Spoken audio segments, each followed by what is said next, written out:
Welcome to Kaleidoscope. Let's talk. What would it be like having a teacher with a disability in a classroom or on the sports ground for that matter? Sri Lanka isn't known for its disability inclusive practices for children with disabilities, who are 10.6% of the school-going population. And we can only imagine how difficult it must be for teachers with disabilities then to progress in their career when there isn't even any data on how many of our teachers are living with disabilities. The British Council recently published a report interviewing 25 teachers with visible and non-visible disabilities, studying these teachers' experiences. They were from Sri Lanka, Brazil, Jordan, Rwanda and Spain. The results are truly eye-opening. Here with me today is Orlando Edwards, the Country Director of the British Council Sri Lanka, to take us through the findings of this report. What drove the need for the British Council to undertake this study? Well, the British Council is 90 years old this year. We were established in 1934, and here in Sri Lanka we're celebrating our 75th birthday. All that time we've been teaching English and teaching teachers of English in order to better educate societies and people around the world and improve their English language skills. We recognised that in our work there was a gap. We didn't actually understand how many teachers with disabilities are working in certain countries, or the policies around that, or the barriers that they face. And so this was an excellent opportunity for us to address that gap in our knowledge. And our purpose really is to try and make policy making more inclusive. You've done a comparative with other countries. Where does Sri Lanka stand when you look at that? There's no comparative data available in Sri Lanka. In fact, there's very little comparative data in other countries as well. Apart from Jordan, where there'd been a 10-year study on inclusivity in education, there really was no data. So it's difficult to make a direct comparison, but what we did establish was it is a struggle for teachers with disabilities in Sri Lanka and other countries around the world. Often they feel a lack of support, and teachers with disabilities tend to be allocated roles to support periphery subjects rather than mainstream, what we might consider mainstream or the more important subjects in the curriculum. So the system isn't all that flexible when it comes to accommodating teachers with disabilities. The challenge really stems from a lack of awareness and a lack of legislation that enforces and supports teachers. So there's an expression we use in the UK, making reasonable adjustments, and more often than not those adjustments haven't been made or taken into consideration into schools. So for example, there may not be training programs or awareness programs for head teachers or fellow staff members to think about how they can support teachers with disabilities to play a full and active role in their schools. And that might be training around use of technology as teaching methodologies change and the use of ICT, for example. It could be around the use of Braille or materials and tools in Braille for people with visual impairments. What are the priorities in schools to prepare and ensure that teachers with disabilities optimize their skills? The answer to this is fairly straightforward, and that is really to prioritise or understand the needs of the teachers. How can you support them as individuals to fulfil their potential? And then the rest will follow very easily. So what challenges are faced both by the school, the teacher with a disability, and the students in teaching in a classroom? One of the things that came out, and particularly clearly here in Sri Lanka, was the need for clear timetabling for teachers with disabilities. So more often than not, they were allocated roles as relief teachers or backfilling classrooms where there was a need, rather than having been embedded into the curriculum as other teachers had been. So that was something that came through very clearly. I think there was also a sense in the research that teachers with disabilities are treated with a sense of pity rather than equality.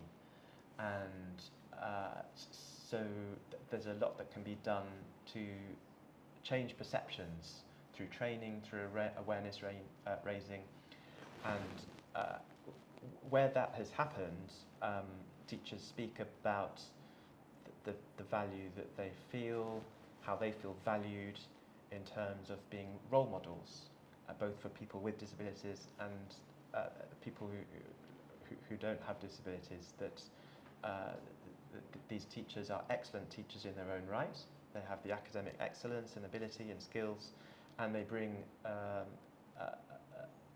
plurality and diversity to the teacher network within a school that really enhances and enriches the education system. How does a school get a student body ready for a teacher with a disability? Not just a student body, but also the parents. Training, as I said earlier, is critical. So preparing fellow teachers, head teachers, even parents for this, and making that training mandatory. Policies have been more inclusive, whether that's accessibility or grants to arts organisations that support raising awareness, making training mandatory, are the first building blocks to embed more open-minded attitudes and supportive policies towards teachers with disabilities in schools. What are some of the surprising facts that you discovered through this study? Our researchers found that they were surprised that there was a lack of visibility around policies for teachers with disabilities, a very clear lack of data, which makes it difficult to act on or implement changes where it's not clear the situation in the country. We interviewed 6 teachers with disabilities during the research, and the subjects that they taught included music, Buddhism, ICT, media and communications, but they all seemed to speak the same language in terms of feeling that they were at the periphery of the curriculum and not teaching mainstream subjects such as maths or sciences or foreign languages. Any other learnings you gleaned from the teachers who were interviewed? There are a number of recommendations that come through in the report. For example, developing very clear recruitment policies for teachers with disabilities. For example, the British Council is a disabled-friendly recruiting organisation. We will always guarantee an interview to people with disabilities if they meet the basic criteria within the job. Our challenge is to make sure those job adverts get to the right networks to encourage those applications, and we try to work as hard as we can to do that. But I think applying that policy to recruitment of teachers with disabilities is an excellent first start. Then there needs to be investment in training programs. I've mentioned training earlier. Be that for staff, be that for teachers. How can teachers support new arriving colleagues who would be teachers with disabilities to help them feel comfortable and supported in their roles? What training can be done to support that? It's also about leadership. School leaders need to be empowered to make the right decisions, and that stems from having very positive policies which come from the Ministry of Education. Then there have to be targets. So set yourself a target as an educational authority to recruit a certain number of teachers across provinces, across schools, and then seek to fulfill those targets. Measure yourself, track your progress against what can be done differently if you're not hitting those targets. Mandate disability awareness training. Again, make that compulsory. So before inset days, teacher inset days, before the start of term, have they completed their disability awareness training? Do they need refresher trainings through the course of term? Do students need to be prepared for embracing a new teacher with a disability? And then looking at the actual support to the teachers with disabilities, what changes need to be made, what reasonable adjustments in terms of the technology that is provided. Is it appropriate? Is it fit for purpose? Does it enable them and empower them to teach to the best of their abilities? Finally, I think one of the recommendations is around mentors for teachers with disabilities, provide them with mentors, give them as much support as possible so that they can thrive. Subject-wise, are there any subjects that teachers with disabilities may not be able to teach? There's nothing clear that comes out of that in the research report. It's all about creating an enabling environment. So if you enable teachers with disabilities to study for a qualification to teach a subject, then they can teach that subject. There shouldn't be barriers in that respect.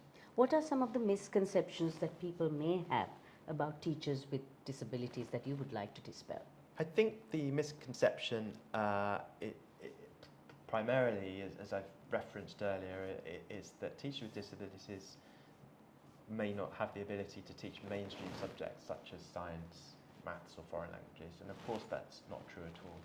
Teachers with disabilities are just as capable of teaching any other subjects. The study looked at a few countries. Is there anything we can learn from these countries? I think the general finding was around reasonable adjustments or accommodating these teachers and making appropriate changes to enable them to succeed and fit in and teach to the best of their abilities.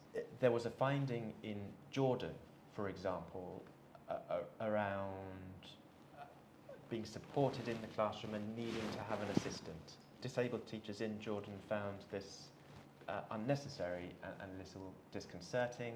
They felt that they were perfectly capable with the right support in the classroom, the right tools to be able to teach a class by themselves. So I think it's having that faith in them, empowering them to be able to do the job by giving them the support, the technological support and the training necessary. What do teachers with disabilities bring to the table? They bring a fresh approach. They bring a diversity that enriches society, that enriches the classroom and makes for a more interesting and often creative learning environment. Having different perspectives is always something to be sought after and cherished, because a plurality of perspectives and opinions and teaching styles will always make for a richer educational experience. Thank you, Orlando. Here's hoping that we will have more teachers with disabilities in our system. Thank you so much for your time. Thank you. Did you know that Kaleidoscope is on YouTube, Facebook, Instagram and LinkedIn? Remember to subscribe, follow and like us for more.